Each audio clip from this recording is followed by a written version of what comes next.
Oh, after disasters like Another Life and Night Flyers, Netflix has improved its game by bringing in Away, which is a super cool show.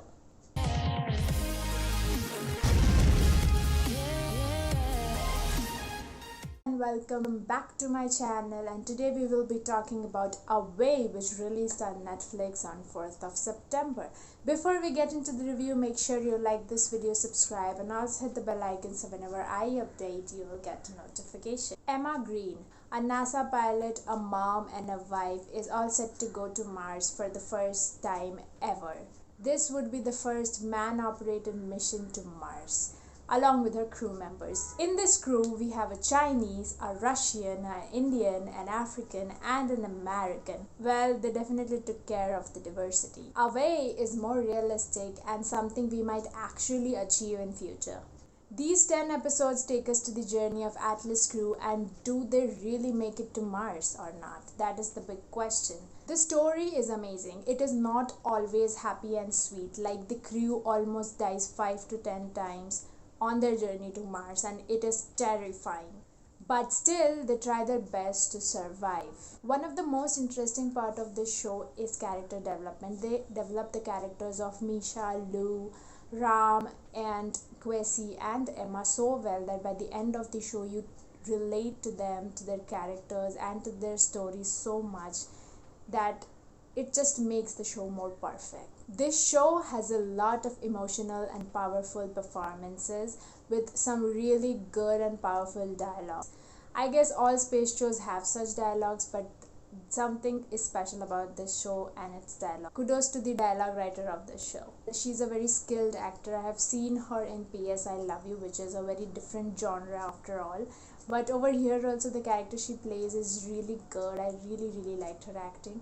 And the rest of the cast who play Lou, Amisha, and Ram and Kwesi, they are also really good. And also Josh Charles, who plays the role of Matt, Emma's husband, is also a great character in itself. And the actors do a very good job bringing these characters to life.